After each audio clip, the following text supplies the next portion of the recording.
जिस भरोसे को तोड़ने की हर कोशिश नाकाम हो गई, अब उसी भरोसे को खून और मौत के खेल में बदलने की तैयारियां शुरू हो चुकी थी।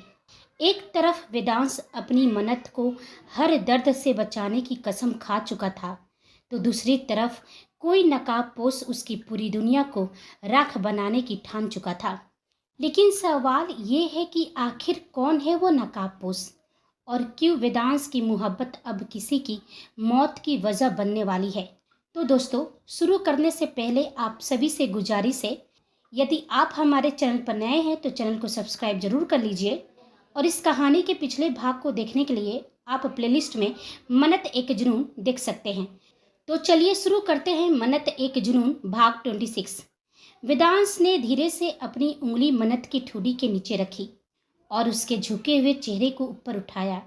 वहीं मन्नत ने शर्म से कसकर अपनी आंखें बंद कर ली थी। उसकी उंगलियां वेदांश की शर्ट पर कस गई थी, और वहीं वेदांश बस उसे देखे जा रहा था। उसके शर्म से लाल हुए गाल बिल्कुल टमाटर की तरह गुलाबी हो चुके थे। तभी वेदांश ने बेहद धीमी और गहरी आवाज में कहा, एक बार कहिए ना जान। मन्नत की धड़कन और तेज हो गई। उसने धीरे धीरे अपनी आंखें खोली, और अगले ही पल उसकी नजरें सीधे वेदांश की आंखों से टकरा गई। उन आंखों में इतना जुनून था, इतना प्यार था कि उसकी सांसें खुद ब खुद बेकाबू होने लगी। मन्नत बस उसे देखती ही रह गई। उसकी धड़कनें इतनी तेज हो चुकी थी जैसे वह खुद अपनी ही सांसों की आवाज सुन पा रही हो। वहीं वेदांश की नजरें अब उसकी आंखों से हटकर सीधे उसके होठों पर टिक गई थी। वे होठ जो शर्म और घबराहट में बुरी तरह सूख चुके थे। मन्नत ने हल्के से अपनी जीभ फेरकर उन्हें भिंगाया, और फिर बहुत धीरे से बोली, आप। उसकी आवाज कांप गई। आप मेरे पति हैं। बस इतना सुनना था कि वेदांश ने धीरे से अपनी आंखें बंद कर ली, जैसे इन शब्दों ने उसके अंदर सालों से मचे तूफान को कुछ पल के लिए शांत कर दिया हो। उसके चेहरे पर ऐसी राहत थी जो शायद सिर्फ वही समझ सकता था। वहीं मन्नत के चेहरे पर भी हल्की मीठी मुस्कान आ गई थी। उसे भी यह सच बोलकर बहुत अच्छा महसूस हुआ था। फिर उसने धीरे से कहा, अब तो मुझे छोड़िए, मैं अपनी सीट पर जाकर बैठूं। वेदांश ने आंखें खोली और उसे देखते हुए हल्का सा मुस्कुराया। हम ऐसे ही राठौर मेंशन पहुंचेंगे जान। यह सुनते ही मन्नत तुरंत बोली, देखिए, आप अपनी बातों से मुकर नहीं सकते। मैंने कह दिया ना, अब मुझे मेरी सीट पर बैठने दीजिए। लेकिन वेदांश ने बिना जवाब दिए कार स्टार्ट कर दी। फिर बेहद शरारती अंदाज में कहा, वो क्या है ना जान, इतना खूबसूरत मोमेंट मिस नहीं कर सकता। उसके चेहरे पर तिरछी मुस्कान थी, और अब वही मन्नत को भी उसके सीने से लगे रहना अच्छा लग रहा था। धीरे से उसने खुद ही अपना सिर वेदांश के सीने पर टिका दिया। उसका हाथ भी अनजाने में वेदांश के सीने पर आकर ठहर गया। फिर उसने अपनी आंखें बंद कर ली, और पहली बार उसका दिल बिना डरे बिना सवाल किए बस उस एहसास को महसूस करने लगा। कुछ ही देर बाद उनकी कार राठौर मेंशन के पोर्च में आकर रुकी। मन्नत अब भी वेदांश के सीने से लगी हुई गहरी नींद में सो रही थी। यह उसकी पुरानी आदत थी। जब भी वो कार में बैठती कुछ देर बाद सो ही जाया करती थी। वेदांश के होठों पर हल्की मुस्कान आ गई। वह बेहद प्यार से उसे देखते हुए धीमे से बुदबुदाया, आदतें कभी नहीं बदलती है जान। फिर उसने बहुत संभल कर मन्नत को अपनी बाहों में उठा लिया और धीरे धीरे राठौर मेंशन के अंदर चला गया। पूरा हॉल गहरे सन्नाटे में डूबा हुआ था। वहीं अंगद, जो कब से बेसब्री से उनके लौटने का इंतजार कर रहा था, जैसे उसकी नज़र वेदांश और मन्नत पर पड़ी, उसकी आंखें एक पल के लिए फैल गई। वेदांश के चेहरे पर जो अजीब सा सुकून था, उसे देखकर ही उसका दिल घबराने लगा। और फिर जब उसने मन्नत को वेदांश की बाहों में यूं बेखबर सोया देखा तो उसके दिमाग में कुछ और ही चलने लगा। वह मन ही मन सोच बैठा, ओह, तो तीर बिल्कुल निशाने पर लगा है।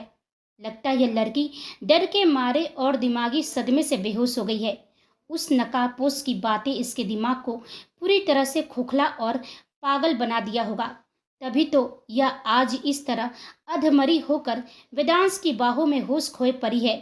उस बेवकूफ को क्या पता था कि मन्नत डर से नहीं बल्कि सुकून से सोई थी। वहीं जैसे ही वेदांश की नजर अंगद पर पड़ी, उसकी आंखें खतरनाक तरीके से ठंडी हो गई। जबरा बुरी तरह भिज गया। उसकी नजरों में ऐसा सन्नाटा था जो किसी तूफान से पहले आता है, लेकिन अगले ही पल उसने खुद को कंट्रोल कर लिया, क्योंकि इस वक्त उसकी बाहों में उसकी जान थी। वह किसी भी कीमत पर उसकी नींद खराब नहीं करना चाहता था। इसलिए बिना कुछ कहे, सबको पूरी तरह इग्नोर करते हुए, वह सीधे मन्नत को लेकर कमरे की तरफ बढ़ गया। उसने बेहद सावधानी से मन्नत को बेड पर लेटाया। मन्नत की सांसें स्थिर थी। वो गहरी नींद में थी, लेकिन उसके चेहरे पर अजीब सी शांति भी उतर आई थी। वेदांश बेड के किनारे बैठ गया। उसकी गहरी नजरें मन्नत के होठों पर टिक गई। उसे याद आया, उसके गुलाबी होठ कुछ देर पहले हुए उस गहरे और पॉजेसिव किस की गवाही दे रहे थे। उसके अपने होठों पर भी हल्की सी मुस्कान आ गई। 3 साल, पूरे 3 साल बाद आज पहली बार उसे अपनी मन्नत इतनी करीब महसूस हुई थी। उसने धीरे से झुककर मन्नत के माथे पर अपने होठ रख दिए और बेहद धीमी आवाज में कहा, जानती हैं जान, हमारे बीच हजारों किस हुए हैं। उसकी उंगलियां प्यार से मन्नत के बालों में उलझ गई, लेकिन हर बार ऐसा लगता था जैसे मैं आपको पहली बार छू रहा हूँ। उसकी आंखों में नमी उतर आई थी और आज उसने हल्की मुस्कान के साथ मन्नत को देखा। आज 3 साल बाद भी आप मुझे वैसी ही महसूस हुई। कुछ पल वह बस उसे देखता ही रह गया, फिर बेहद प्यार से उसके गाल को सहलाते हुए फुसफुसाया, आपका दिल कभी मुझे भूल ही नहीं सकता था जान, क्योंकि हमारी मोहब्बत सिर्फ यादों से नहीं, एहसासों से जुड़ी है। उसने गहरी सांस ली, उसे कंबल उठाया और दरवाजे की तरफ बढ़ गया। पर जाते जाते एक आखिरी बार नजर मन्नत पर डाली और फिर चुपचाप दरवाजा बंद किया और बाहर हॉल में आ गया। सब लोग वहां से जा चुके थे, क्योंकि रात गहरी हो चुकी थी। पूरा हॉल खामोशी में डूबा हुआ था, लेकिन उस खामोशी के पीछे एक तूफान पल रहा था। वेदांश का चेहरा इस वक्त बिल्कुल एक्सप्रेशनलेस था। उसकी आंखें खतरनाक तरीके से जल रही थी, जैसे अंदर कोई आग धधक रही हो, जो अब सब कुछ राख कर देना चाहती थी। उसने धीरे से अपनी जेब से सिगरेट निकाली, लाइटर जलाया और सिगरेट को होठों के बीच दबाकर एक लंबा कस लिया। धुआं धीरे धीरे उसके चेहरे के आसपास फैल गया, लेकिन उसकी आंखों में सिर्फ एक ही चीज थी, खून। उसका दिमाग अब पूरी तरह किंग मोड में जा चुका था। उसके हाथ में सिगरेट जल रही थी, लेकिन उसका दिमाग कहीं और था। वैभव की बातें बार बार उसके कानों में गूंज रही थी। तू हार गया वेदांश राठौर, तेरी मन्नत अब कभी पूरी नहीं होगी। अचानक वेदांश की मुट्ठी इतनी कस गई कि सिगरेट उसके हाथ में ही छूट गई। उसकी आंखों में खतरनाक पागलपन उतर आया और अगले ही पल उसके होठों से बेहद धीमी आवाज निकली, अब खेल खत्म, अब सिर्फ मौत होगी। और एक नज़र पूरे हॉल में घुमाई और चुपचाप बाहर निकल गया। वहीं किंगडम की दीवारें किसी की भयानक चीखों से कांप रही थी। वह चीखें किसी और की नहीं, वैभव की थी। उसकी दर्द भरी चीखें दीवारों से टकराकर पूरे किंगडम में गूंज रही थी, लेकिन वहां मौजूद हर शख्स का चेहरा पत्थर की तरह शांत था, जैसे उन चीखों का उनके ऊपर कोई असर ही न पड़ता हो। आम इंसान के लिए वो मंजर मौत से भी ज्यादा डरावना था, लेकिन किंगडम में रहने वाले लोग इंसानियत और रहम जैसी चीजों से बहुत दूर थे। यहाँ दर्द सिर्फ एक खेल था और चीखें सिर्फ सजा का हिस्सा। तभी पूरे हॉल में किसी के मजबूत कदमों की आहट गूंजी। वो आहट धीरे धीरे उन चीखों के बीच और साफ सुनाई देने लगी। सारे बॉडीगार्ड्स तुरंत सावधान होकर अपने अपने सिर झुका लिए, क्योंकि वो समझ चुके थे उनका किंग किंगडम में आ चुका है। अगले ही पल वेदांश और मयंक ने हॉल में एंटर किया। वेदांश का चेहरा हमेशा की तरह सख्त, ठंडा और पूरी तरह एक्सप्रेशनलेस था। उसकी आंखों में ऐसी खामोशी थी जो किसी तूफान से ज्यादा खतरनाक लग रही थी। वहीं मयंक भी उसके पीछे बिल्कुल शांत कदमों से चल रहा था। वैभव की चीखें अब भी गूंज रही थी, लेकिन वेदांश के चेहरे पर जरा सा भी फर्क नहीं पड़ा। उसने बस एक ठंडी नज़र उस पर डाली और उसकी एक नज़र से वहां मौजूद हर इंसान की रीढ़ में सिहरन दौड़ गई। वेदांश धीरे धीरे चलते हुए अपने किंग साइज चेयर तक पहुंचा। पूरा किंगडम उसकी मौजूदगी से जैसे और भी ज्यादा भारी हो गया था। अगले ही पल वह बेहद शांति से अपनी चेयर पर बैठ गया। उसका एक हाथ चेयर के आर्म पर टिका हुआ था और दूसरी उंगलियां बेहद धीमे धीमे उस पर थाप दे रही थी। उसकी गहरी तीखी नजरें सीधे सामने वैभव पर टिकी थी। वैभव की हालत इतनी बुरी थी कि उसे देखकर किसी का भी दिल कांप जाए। पूरा शरीर खून से लथपथ था। चेहरे पर चोटों के निशान साफ दिखाई दे रहे थे। सांसें तक ठीक से नहीं चल रही थी। लेकिन इतनी हालत होने के बाद भी उसकी आंखों में मौत का डर नहीं था, बल्कि उसकी आंखों में सिर्फ नफरत जल रही थी। ऐसी नफरत जो सीधे वेदांश के लिए थी, और वह नफरत उसकी लाल आंखों में साफ दिखाई दे रही थी। लेकिन वेदांश, उसे जैसे कोई फर्क ही ना पड़ा हो। उसका चेहरा पूरी तरह एक्सप्रेशनलेस था, ना गुस्सा, ना रहम, ना ही कोई बेचैनी। बस उसकी आंखें ठंडी, खतरनाक और बेहद गहरी। ऐसा लग रहा था जैसे वो वैभव को नहीं, उसकी रूह तक को पढ़ रहा हो। कुछ पल तक पूरे किंगडम में सिर्फ वैभव की टूटी हुई सांसों की आवाज गूंजती रही। फिर वेदांश ने बेहद धीमी लेकिन रूह कपा देने वाली आवाज में कहा, खातिरदारी में कोई कमी तो नहीं रह गई वैभव? तभी वैभव ने दांत पीसते हुए कहा, मार डाल मुझे वेदांश, क्योंकि तू मुझे जितना तड़पाएगा ना, उतनी ही तेरी मन्नत तड़पेगी। उसकी आवाज पूरे किंगडम में गूंज गई। यह सुनते ही वेदांश की मुठ्ठियां कस गई। उसकी आंखों में जमी ठंडी आग और भी खतरनाक हो उठी, मगर फिर भी उसके चेहरे पर कोई एक्सप्रेशन नहीं आया। वह बिल्कुल शांत बैठा रहा। वैभव पागलों की तरह हंस पड़ा। सही सुना तूने, ठीक वैसे ही जैसे 3 साल पहले मेरी आंखों के सामने वो तड़पी थी। मयंक और शिव की आंखों में भी गुस्सा उतर आया था। दोनों की मुठ्ठियां कस चुकी थी, लेकिन वेदांश अभी भी शांत था। फिर धीरे धीरे उसके होठों पर एक बेहद खतरनाक तिरछी मुस्कान उभरी। वह अपनी किंग साइज चेयर पर थोड़ा आगे झुका और वैभव की आंखों में देखते हुए बेहद ठंडी आवाज में बोला, मेरी मन्नत मेरे पास है, सही सलामत। उसकी आवाज में ऐसा जुनून था कि कुछ पल के लिए वैभव भी चुप पड़ गया।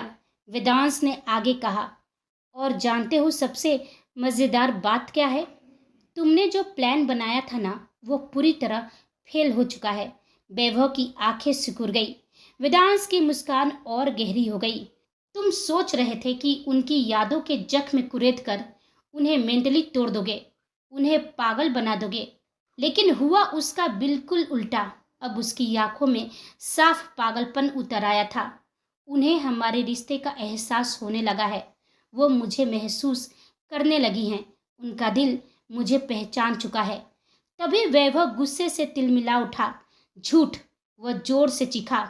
ऐसा हो ही नहीं सकता है वेदांश राठौर, झूठ बोल रहे हो तुम। जो ड्रग्स उसके शरीर में गए हैं वह उसकी यादें वापस नहीं लाएंगे। उसकी सांसें तेज हो गई थी। वह मनु को धीरे धीरे पागल बना देंगे। उसका दिमाग खुद उसे खत्म कर देगा। लेकिन यह सुनकर वेदांश हंसा, बहुत हल्का मगर बेहद खतरनाक। उसने अपनी उंगलियां से चेयर के हैंडल पर धीमे धीमे टैप किया और फिर बोला, यही तो तुम्हारी सबसे बड़ी गलती थी वैभव। तुम सबने उनके दिमाग पर हमला किया, लेकिन भूल गए। वो धीरे धीरे खड़ा हुआ। उसकी आंखें अब खतरनाक तरीके से चमक रही थी और फिर बोला, मन्नत सिर्फ दिमाग से नहीं, दिल से जीती हैं। और उनका दिल वो वैभव के बिल्कुल सामने आकर रुका। सिर्फ मेरा है, सिर्फ मेरा। कुछ पल तक वहां मौत जैसा सन्नाटा छा गया। वेदांश और वैभव दोनों एक दूसरे को गुस्से से घूर रहे थे। फिर वेदांश की ठंडी आवाज गूंजी, इसलिए अब तू ज्यादा मत सोच, अपने ये छोटे से दिमाग पर जोर मत दे। अब तू मुझे वो बता जो मैं तुझसे पूछना चाह रहा हूँ। तभी वैभव दांत पीसते हुए बोला, तुझे लगता है तू मेरा मुंह खुलवा लेगा?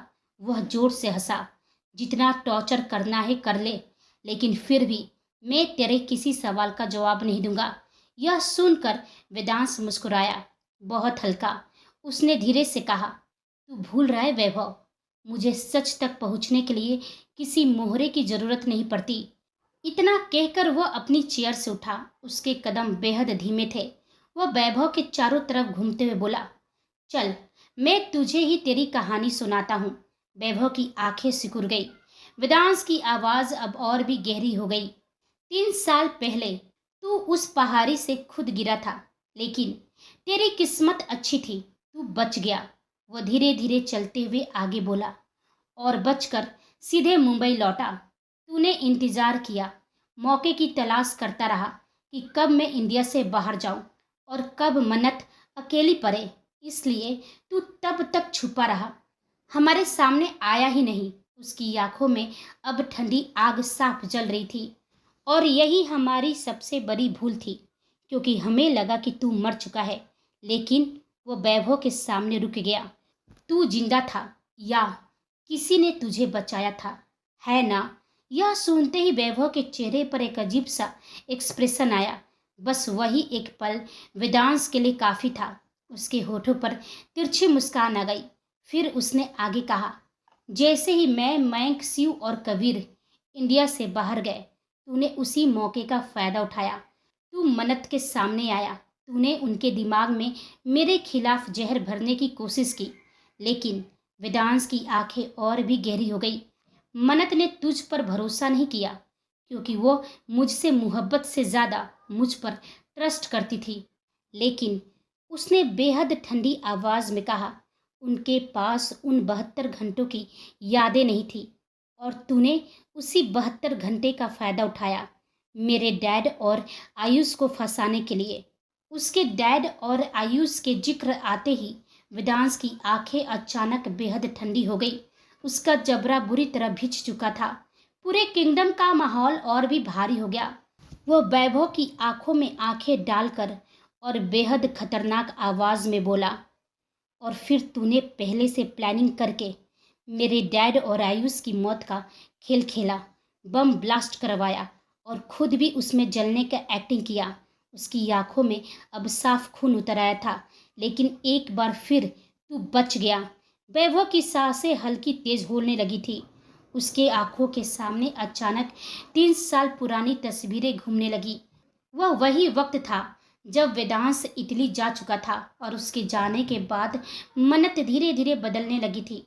वह बाहर से जितनी शांत दिखती थी, अंदर से उतनी ही टूट रही थी। जैसे कोई सवाल, कोई अधूरा एहसास हर पल उसके दिल को बेचैन कर रहा हो। और उसी बेचैनी का फायदा उठाया था वैभव ने। 3 साल पहले शेखावत मेंशन, शाम का वक्त था। मन्नत गार्डन में अकेली बैठी हुई थी। हल्की हवाएं चल रही थी, लेकिन उसके चेहरे पर किसी भी सुकून का नाम नहीं था। उसकी आंखों में गहरी उदासी साफ झलक रही थी, जैसे वो किसी ऐसे सवाल में उलझी हो जिसका जवाब उसे कहीं नहीं मिल रहा था। तभी एक गार्ड अंदर आया। उसने आदर से कहा, मैडम, किसी ने आपके लिए लेटर भेजा है। मन्नत पहले थोड़ा हैरान हुई। उसने धीरे से वो लिफाफा लिया। कुछ पल तक बस उसे देखती रही। फिर गहरी सांस लेकर उसने लेटर खोला, और जैसे उसकी नज़र उसमें लिखे शब्दों पर पड़ी, उसकी आंखें हल्का सा सिकुड़ गई। उसमें लिखा था, मुझे ढूंढ रही हो और यदि मुझसे मिलना चाहती हो तो हमारे ऑफिस आ जाओ, लेकिन अकेले। वैभव। लेटर पढ़ते ही मन्नत की उंगलियां हल्का सा कांप गई। उसका दिल तेजी से धड़कने लगा, लेकिन अगले ही पल उसकी आंखों में चमक भी आ गई। उसके चेहरे पर हल्की मुस्कान खिल उठी। वैभव लौट आया। मुझे उससे मिलना चाहिए। पूछूंगी इतने महीने तक कहाँ था। लेकिन अगले ही पल उसके चेहरे की मुस्कान फीकी पड़ गई। उसे वेदांश की कही बातें याद आ गई। वह उसे साफ मना किया था कि वो वैभव को ना ढूंढे, ना उससे मिले। और सबसे बड़ी बात, उसने वेदांश को वचन दिया था। मन्नत की आंखों में उलझन उतर आई थी। वो खुद से बुदबुदाई, लेकिन मुझे जाना ही होगा। वैभव और उसका पूरा परिवार इतने दिनों तक गायब रहा। मुझे जानने का हक है। आखिर ऐसी क्या वजह थी? और अगर उसने खुद मुझे बुलाया है तो हो सकता है कि वो किसी मुसीबत में हो। उसका दिल और दिमाग दोनों उलझ गए थे। एक तरफ वेदांश को दिया वचन, दूसरी तरफ वैभव से जुड़े हजारों सवाल। तभी वहां पर पंखुड़ी आ गई। मन्नत ने जैसे उसे देखा, वह तुरंत उठी और उसे संभाल कर बेंच पर बैठाई, क्योंकि पंखुड़ी का 8वां महीना चल रहा था। पंखुड़ी ने उसकी तरफ गौर से देखते हुए पूछी, क्या बात है मन्नू, तू इतनी परेशान क्यों लग रही है? मन्नत तुरंत खुद को नॉर्मल करते हुए बोली, कुछ नहीं पंखू, बस इस वक्त मुझे ऑफिस जाना है, थोड़ा ज़रूरी काम आ गया है। यह सुनते ही पंखुड़ी ने तुरंत कहा, लेकिन ऑफिस क्यों? अब वहाँ क्या काम है? और ऐसे भी तू अकेले शेखावत मेंशन से बाहर नहीं जा सकती है। तुझे पता है ना, कबीर ने भी मना किया है। मन्नत ने गहरी सांस ली और मन ही मन कहा, आई एम सॉरी पंखू, मैं तुझे इस वक्त कुछ नहीं बता सकती। पहले वैभव से मिलकर सच तो जान लूँ कि आखिर बात क्या है, फिर तुझे सब बता दूंगी। उसने खुद को संभाला और गहरी सांस लेकर बोली, हाँ पंखू, मुझे मालूम है, लेकिन कुछ पेपर्स है जो डोमिनियन एंटरप्राइजेज में सबमिट करना है। तू ये सब छोड़, तू अपना ख्याल रख, मैं संभाल लूंगी। लेकिन पंखुड़ी ने कहा, नहीं मनु, यदि तुझे बाहर जाना है तो पहले तू आयुष को फ़ोन कर, वो यहाँ आएगा और तुझे लेकर जाएगा। यह सुनते ही मन्नत के चेहरे पर एक बार फिर बेचैनी उतर आई, क्योंकि वैभव ने उसे अकेले मिलने बुलाया था और अगर उसने आयुष को बुलाया तो बात सीधे वेदांश तक पहुंच जाती। इसलिए उसने तुरंत बात संभालते हुए कहा, हाँ मैं जानती हूँ, मैं बाहर निकलते ही आयुष को कॉल कर दूंगी। फिर उसने पंखुड़ी का हाथ पकड़ लिया, लेकिन तू किसी को कुछ नहीं बताएगी, यहाँ तक कि कबीर भाई को भी नहीं। देख, वो पहले ही आउट ऑफ इंडिया हैं, मैं नहीं चाहती कि वो वहाँ परेशान हो। पंखुड़ी कुछ पल तक उससे देखती रही, जैसे उसे मन ही मन कुछ अजीब महसूस हो रहा हो। लेकिन मन्नत ने किसी तरह अपनी बातों में उसे बहला दिया और फिर कुछ देर बाद मन्नत अकेले ही शेखावत मेंशन से निकल गई। वह जैसे ही अपने ऑफिस पहुंची, पूरा ऑफिस हमेशा की तरह खाली पड़ा था। चारों तरफ अजीब सा सन्नाटा पसरा हुआ था, क्योंकि कुछ ही दिनों में ऑफिस वेदांश की कंपनी में मर्ज होने वाला था। इसी वजह से सारे एम्प्लॉयज़ को कुछ महीनों का ब्रेक दे दिया गया था। हालांकि मन्नत कभी यह नहीं चाहती थी, लेकिन वेदांश के आगे उसकी एक नहीं चली थी। वह धीरे धीरे अंदर बढ़ी और जैसे उसकी नज़र सामने पड़ी, उसकी आंखों में चमक आ गई, क्योंकि सामने वैभव बैठा हुआ था। वही पुरानी चेयर, वही अंदाज, लेकिन उसकी आंखों में अब कुछ अलग था, कुछ ठंडा, कुछ अजीब। लेकिन उस वक्त मन्नत यह सब समझ नहीं पाई थी। वह लगभग भागते हुए उसके पास पहुंची। वैभव, तुम कहाँ थे? कहाँ चले गए थे? उसकी आवाज़ में शिकायत भी थी और राहत भी। लेकिन अगले ही पल उसकी नज़र अचानक वैभव के चेहरे और हाथों पर गई, जहाँ कई गहरे जख्म साफ दिखाई दे रहे थे। उसके हाथों पर चोटों के निशान थे, चेहरे पर हल्की सूजन और आंखों के नीचे थकान साफ झलक रही थी। मन्नत की भवें तुरंत सिकुड़ गई। वो घबराकर उसके करीब आई। ये चोट? तुम्हें इतनी गहरी चोट कैसे लगी? उसकी आवाज़ में साफ चिंता थी। वैभव, हुआ क्या है? फिर उसने बेचैनी से कहा, तुम्हें डॉक्टर के पास जाना चाहिए था, फिर तुम ऑफिस क्यों आए हो? वैभव के जख्म देखकर मन्नत की आंखों में दर्द उतर आया था, क्योंकि उस वक्त तक वो वैभव को अपना पुराना दोस्त मान रही थी। वहीं दूसरी तरफ वैभव बस उससे देख रहा था, बहुत गहरी नज़रों से। वह मन्नत की एक एक बात सुन रहा था, लेकिन उसके दिमाग में इस वक्त कुछ और ही खेल चल रहा था। उसकी आंखों में एक अजीब सी चमक उतर आई थी, जैसे उसे आखिर वह मौका मिल गया हो जिसका वह इतने समय से इंतजार कर रहा था। तभी मन्नत ने आगे कहा, तुम चुप क्यों हो वैभव? कुछ बोल क्यों नहीं रहे हो? ये चोट, तुम्हारा अचानक कहीं चले जाना, क्या था? तुम्हें पता है, मैं और पंखुड़ी, हम दोनों तुम्हें लेकर बहुत परेशान थे, तुम्हें ढूंढ रहे थे। मैं तुम्हारे घर भी गई थी, लेकिन वहाँ भी लॉक लगा हुआ था। उसकी आंखों में हजारों सवाल थे। ऐसा क्या हो गया था? अंकल आंटी अचानक शहर छोड़कर क्यों चले गए? और तुमने भी हमें कुछ नहीं बताया। तुम्हें पता है तुम्हारे जाने के बाद क्या क्या हुआ? वे चाहते हैं कि हमारी कंपनी उनकी कंपनी से मर्ज हो जाए, लेकिन मैं तुम्हारी इजाज़त के बिना ऐसा कैसे कर सकती थी? मन्नत लगातार बोले जा रही थी। तभी वैभव ने धीरे से अपने चेहरे पर बनावटी दर्द लाया। उसकी आंखें हल्की नम हो गई। फिर बेहद भारी आवाज में बोला, इन चोटों की वजह सिर्फ एक इंसान है मन्नू। मन्नत हैरानी से उसे देखने लगी। तभी वैभव ने गहरी सांस ली। हाँ, जो मैं तुम्हें बताने जा रहा हूँ उसे सुनकर शायद तुम्हें मेरी बातों पर भरोसा ना हो, लेकिन तुम्हें सच जानना बहुत जरूरी है। मन्नत का दिल तेजी से धड़कने लगा। उसने धीरे से पूछा, क्या बात है वैभव? वैभव ने अपनी नजरें नीचे झुका ली। फिर धीमी लेकिन जहरीली आवाज में बोला, इन चोटों के पीछे, मेरे अचानक गायब होने के पीछे यहाँ तक कि मेरे मॉम डैड के शहर छोड़ने के पीछे सिर्फ एक इंसान जिम्मेदार है। मनत की सांसें हल्की भारी होने लगी। कौन? वैभव ने धीरे धीरे अपनी नजरें उठाई और अगले ही पल बोला, वो है तुम्हारा वी, यानी वेदांश राठौर। यह सुनते ही मनत की आंखें फटी की फटी रह गई। उसके चेहरे पर ऐसा सन्नाटा छा गया जैसे उसने बहुत कुछ गलत सुन लिया हो। कुछ पल तक केबिन में सन्नाटा छाया रहा। तभी वैभव ने एक बार फिर बोलना चाहा, लेकिन उससे पहले ही मनत गुस्से से उसकी तरफ बढ़ी और बोली, चुप, कुछ भी बकवास मत करो वैभव। उसकी आवाज में साफ गुस्सा उतर आया था। मेरे वी, वो किसी को नुकसान नहीं पहुंचा सकते हैं और उन्हें तुमसे क्या दुश्मनी होगी? वो तुम्हारे परिवार के पीछे क्यों पड़ेंगे? तुम्हें जरूर कोई गलतफहमी हुई है। लेकिन तभी वैभव अचानक जोर जोर से हंसने लगा। उसकी हंसी इतनी अजीब, इतनी खतरनाक थी कि एक पल के लिए मनत सिहर गई। फिर उसने बेहद गहरी आवाज में कहा, अच्छा तो मैं झूठ बोल रहा हूँ। वो धीरे धीरे उसके करीब आया। जरा मुझे ये बताओ मन्नू, मेरी झूठ बोलने की वजह क्या है? मुझे क्या दुश्मनी है वेदांश राठौर से? मनत कुछ पल के लिए चुप हो गई। तभी वैभव ने उसकी आंखों में देखते हुए कहा, तुम जानना चाहती हो ना कि वो मेरे पीछे क्यों पड़ा है? क्योंकि वो हमारी कंपनी को जबरदस्ती अपनी कंपनी में मर्ज करना चाहता है और वो अच्छी तरह से जानता है कि अगर मैं वापस आ गया तो मैं ऐसा कभी नहीं होने दूंगा। उसकी आवाज़ अब और जहरीली हो गई थी। और तुम भी मेरी इजाज़त के बिना ये फैसला नहीं लोगी। इसलिए वो मुझे रास्ते से हटाना चाहता है, मुझे मारना चाहता था और मेरे मॉम डैड को भी गायब करवा दिया। मनत की सांसें धीरे धीरे भारी होने लगी थी क्योंकि उसके मन में पहले से ही हजारों सवाल थे और वैभव उसी कमजोरी पर वार कर रहा था। तभी वो और झुककर बोला, और सिर्फ यही नहीं मन्नू, बहुत सारी बातें हैं जो तुमसे छुपाई गई है। उसकी आंखें मनत पर गरी हुई थी। तुमने ये जानने की कोशिश नहीं की मन्नू, आखिर उन 72 घंटों में ऐसा क्या हुआ था? सिर्फ वही 72 घंटे की यादें ही क्यों गई? क्या तुम ये सब नहीं जानना चाहती हो?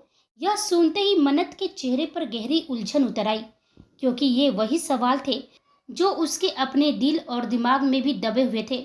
लेकिन हर बार वेदांश की वजह से वो चुप हो जाती थी और वैभव इसी बात का फायदा उठा रहा था। मनत के चेहरे पर परेशानी देखकर वैभव के होठों पर हल्की तिरछी मुस्कान आ गई। वो धीमी आवाज में बोला, मन्नू, हम सालों से दोस्त हैं। जब सारी दुनिया तुम्हारे खिलाफ थी, तुम्हारे अपने भी तुम्हारे साथ नहीं थे, यहाँ तक कि तुम्हारा वेदांश भी, तब मैंने तुम्हारा साथ दिया। ये कंपनी सिर्फ कंपनी नहीं, हमारा सपना है, हमारा घर है और वेदांश इसे खत्म करना चाहता है। फिर उसने धीरे से कहा, मैं भी उसे बहुत अच्छा इंसान समझता था, लेकिन वो तुम्हें लेकर इतना जुनूनी है, इतना पागल है कि तुम्हारे लिए कुछ भी कर सकता है। इसलिए वो मुझे रास्ते से हटाना चाहता है। और यदि तुम्हें मेरी बातों पर भरोसा नहीं है मनु, तो मेरे पास सबूत हैं वेदांश के खिलाफ। लेकिन मैं यहाँ तुम्हें सब कुछ नहीं बता सकता। मैं तुम्हें फिर बुलाऊंगा और वहाँ तुम्हें सारे सबूत दिखाऊंगा। लेकिन प्लीज़, हमारी ये बातचीत किसी को पता नहीं चलनी चाहिए, वरना तुम कभी सच तक नहीं पहुँच पाओगी। कुछ पल तक मनत बस उसे देखती रही। उसका दिल और दिमाग पूरी तरह से उलझ गए थे, लेकिन अगले ही पल उसने खुद को संभाल लिया और वो गुस्से से बोली, नहीं, मुझे कोई सच नहीं जानना है वैभव, और ना ही मैं तुम्हारी बातों पर भरोसा करूंगी। मैं अच्छी तरह से जानती हूँ अपने वी को। मेरे वी ऐसा कुछ नहीं कर सकते। हाँ, वो मुझे लेकर पॉजेसिव हैं, पागल हैं, लेकिन मेरी वजह से किसी को नुकसान नहीं पहुंचा सकते, खासकर तुम्हें, क्योंकि वो जानते हैं कि तुम मेरे कितने अच्छे दोस्त हो। उसकी आंखों में भरोसा साफ दिख रहा था। देखो वैभव, मुझे कुछ नहीं जानना, मुझे मेरे वी पर पूरा भरोसा है। अगर मुझे कभी कुछ जानना होगा तो मैं उन्हीं से पूछूंगी। फिर उसने गहरी सांस ली। देखो, तुम्हें जरूर कोई गलत फहमी होगी, फिलहाल तुम डॉक्टर के पास जाओ। और हाँ, ये हमारी आखिरी मुलाकात है, तुम टेंशन मत लो। मैं ये कंपनी पूरी तरह तुम्हें हैंड ओवर कर दूंगी ताकि मर्ज करने की नौबत ही ना आए, क्योंकि इस कंपनी पर जितना मेरा हक है उतना तुम्हारा भी है। फिर उसकी आवाज़ सख्त हो गई, लेकिन आइंदा मेरे वी के खिलाफ कुछ भी मत कहना, क्योंकि मैं अब कुछ नहीं सुनने वाली हूँ। ये कहकर मन्नत वहाँ से निकलने वाली थी, तभी वैभव की ठंडी आवाज़ गूंजी। ठीक है मन्नू, तुम सच नहीं जानना चाहती हो तो मत जानो। मन्नत के पैर वहीं ठिठक गए। वैभव ने आगे कहा, अपने वी के खिलाफ नहीं सुनना चाहती हो तो मत सुनो, लेकिन क्या तुम यह नहीं जानना चाहती हो कि तुम्हारी बहन कियारा की मौत कैसे हुई?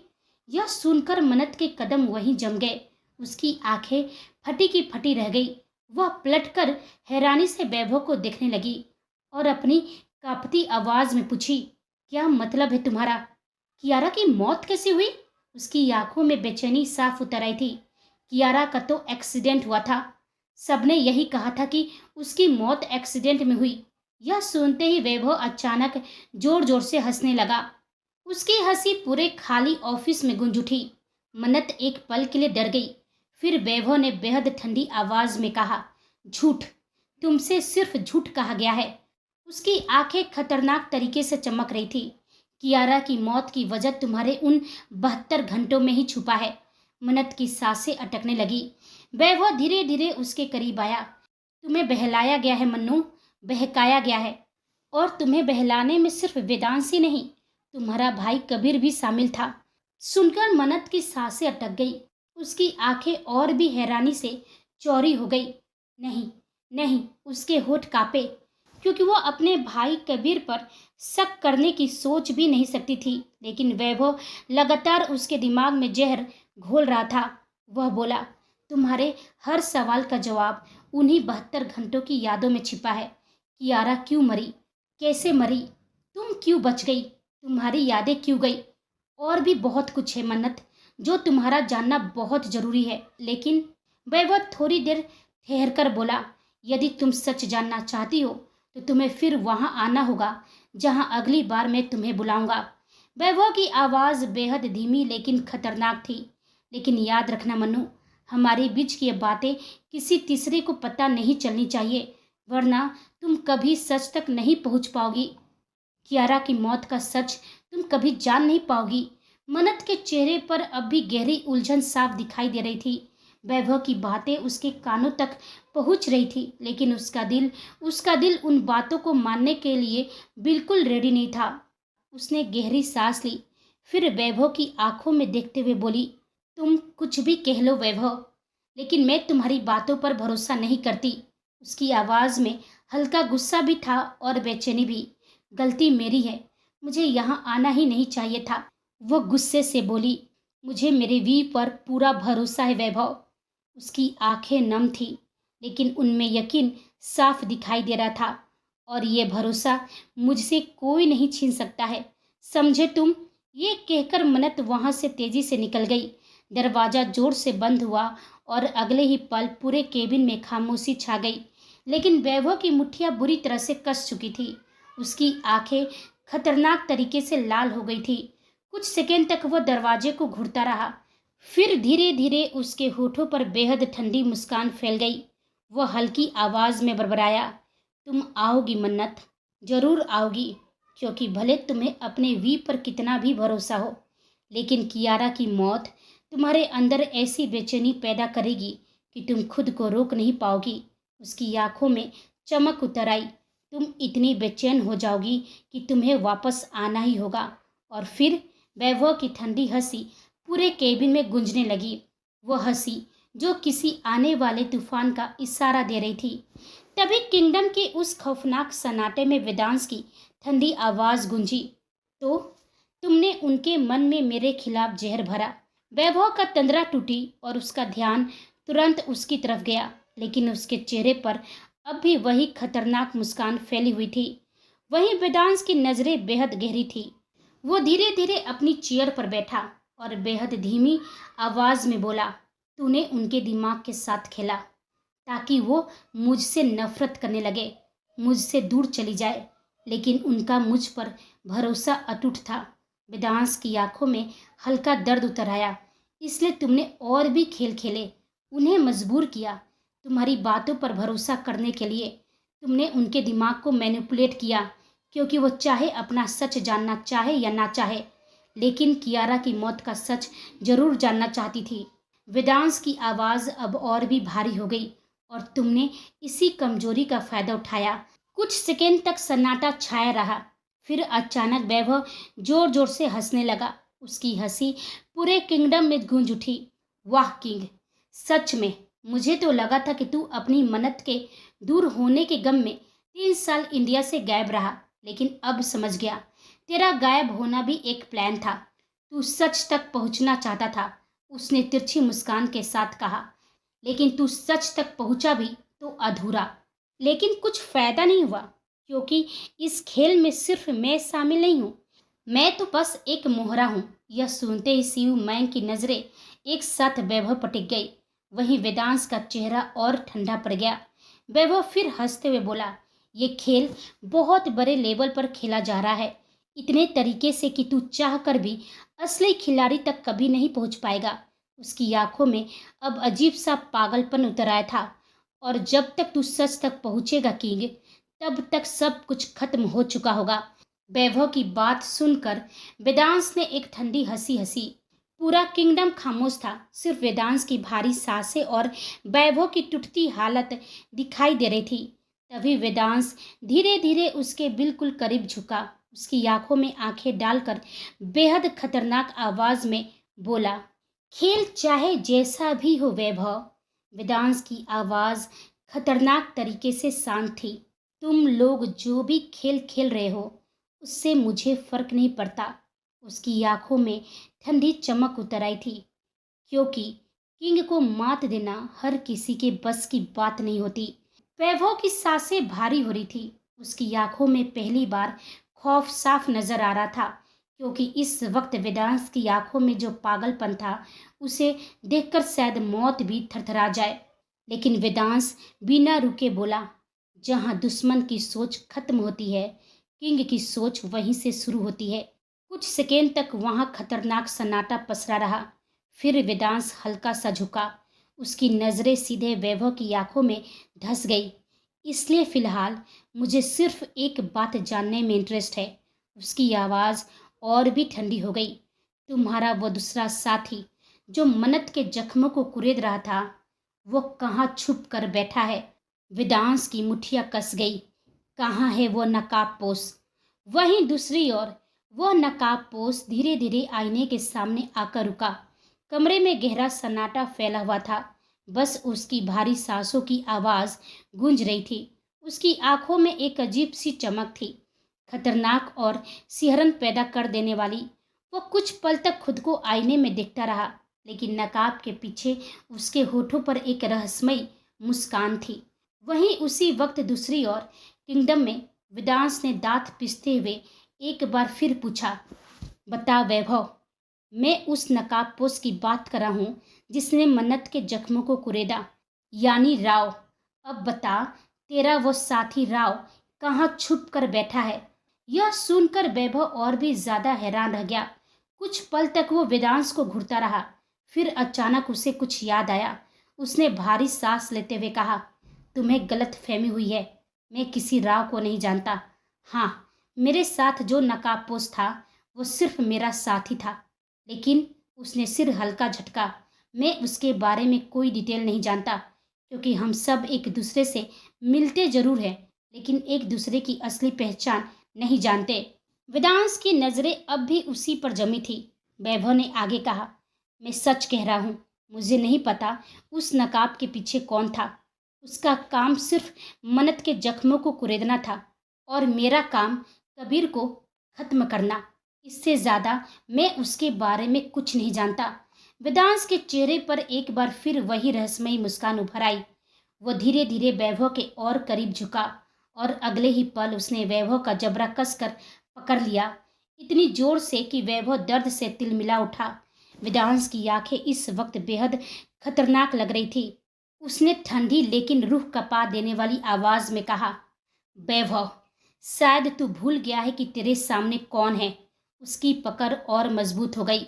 मैं जानता हूँ तेरी आंखों में मौत का खौफ नहीं है, लेकिन उसके होठों पर हल्की तिरछी मुस्कान आई। मुझे तुझे तोड़ना बहुत अच्छे से आता है। पूरे किंगडम में सन्नाटा पसरा हुआ था। सिर्फ वैभव की दर्द भरी सांसें सुनाई दे रही थी। वेदांश ने धीमी आवाज में कहा। बस मुझे इतना बता कि वो राव, वो कमीना किस गली किस मोहल्ले में छुप कर बैठा है। शायद मैं तेरी सजा थोड़ी कम कर दूं। वैसे भी तुझ पर रहम करने वाला यहाँ कोई नहीं है। वैभव के जबड़े में अब जबरदस्त दर्द हो रहा था, क्योंकि वेदांश की पकड़ लगातार बढ़ती जा रही थी। उसने मुश्किल से सांस लेते हुए हल्की आवाज में कहा, मैं सच कह रहा हूँ, मैं किसी राव को नहीं जानता। उसकी सांसें टूट रही थी। उस नकाबपोश से बस 1 या 2 बार ही मिला हूँ, उससे ज्यादा नहीं। वह दर्द से आंखें भिजते हुए कहा, जब जरूरत पड़ती थी तभी वो सामने आता था। मैं सच में उसके बारे में कुछ नहीं जानता हूँ। वहीं दूसरी ओर वह नकाबपोश कुछ देर तक आईने में खुद को घूरता रहा और फिर धीरे धीरे अपना हाथ अपनी गर्दन के पास ले गया और उसने अपने चेहरे के स्किन जैसी दिख रही परत को पकड़कर खींचना शुरू किया। अगले ही पल राव का पूरा चेहरा उसके चेहरे से अलग होने लगा। तभी साफ हुआ कि वो असली राव नहीं था, बल्कि उसने राव के चेहरे का मास्क पहना हुआ था।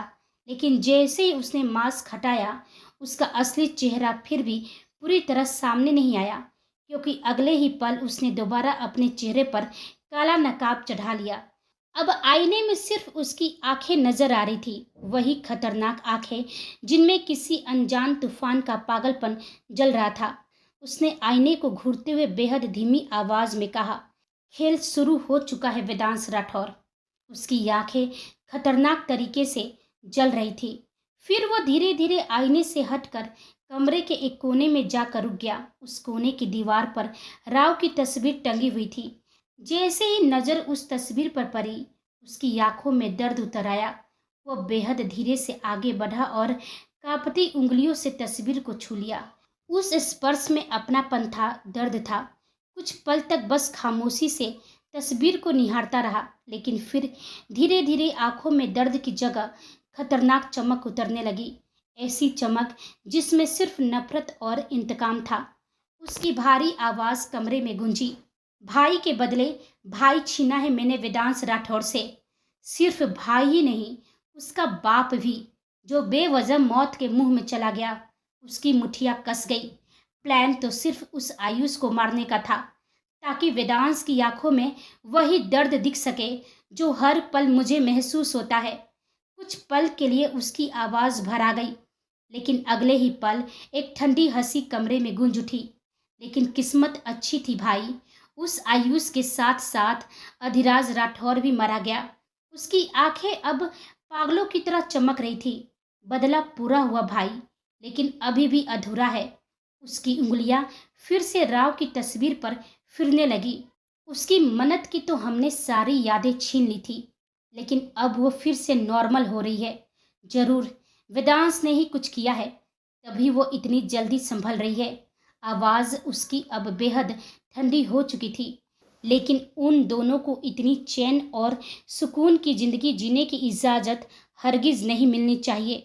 अगर मन्नत को सुकून मिला तो वेदांश राठौर की आंखों में वो खुशी लौट आएगी जो मुझे किसी भी कीमत पर बर्दाश्त नहीं। अब उसका सब कुछ छीनना ही मेरा इकलौता मकसद है। उसे पूरी तरह बर्बाद देखना ही है मुझे। यह कहते कहते उस नकाबपोश की आंखों से बहते हुए आंसू सीधे राव की फोटो पर जाकर गिर गए। वह रूंधे हुए गले से फुसफुसाया, उसने मुझसे मेरा भाई छीन लिया। उसकी आवाज़ हल्की नरम पड़ गई। मुझे आपकी बहुत याद आती है भाई। इस दुनिया में सिर्फ आप ही तो मेरा सहारा थे, मेरे अपने थे। और उस वेदांश ने सिर्फ उस मन्नत के लिए आपको मुझसे हमेशा के लिए जुदा कर दिया। क्या गलती थी आपकी? यही ना कि आपको वो मन्नत पसंद थी, आप उसे हासिल करना चाहते थे। तरीका गलत था तो क्या हुआ? प्यार और जंग में तो सब जायज़ होता है, लेकिन अब बारी मेरी है भाई। उसकी आंखें एक बार फिर खतरनाक तरीके से चमक उठी। उससे उसका प्यार छीनकर उसकी दुनिया को राख में मिलाना। कुछ पल तक वो राव की तस्वीर को खामोशी से निहारता रहा। फिर धीरे से उसने अपना मोबाइल उठाया और किसी नंबर को डायल करके फ़ोन कान से लगा दिया। तो दोस्तों, आज का एपिसोड यहीं ख़त्म होता है। राव की तस्वीर के सामने बहते वो आंसू क्या सच में सिर्फ भाई के लिए थे, या उस नकाब के पीछे छुपा है कोई ऐसा चेहरा जिसे देखकर वेदांश की दुनिया हमेशा के लिए बदल जाएगी। वहीं वेदांश अब सच के बेहद करीब पहुंच चुका है और वही नकाबपोश ने अगली चाल चल दी है। लेकिन जब किंग और उसके दुश्मन आमने सामने आएंगे तो इस बार सिर्फ खेल नहीं होगा, बल्कि किसी की दुनिया पूरी तरह तबाह हो जाएगी। तो दोस्तों, आज का एपिसोड यहीं ख़त्म होता है। यदि आज की कहानी पसंद आई हो तो वीडियो को लाइक करें, दोस्तों के साथ शेयर करें और अपनी राय कमेंट बॉक्स में ज़रूर दें। तो मिलते हैं अगले एपिसोड में। तब तक आप अपना और अपनों का ख्याल रखिए और आप सभी को मेरी कहानी सुनने के लिए धन्यवाद।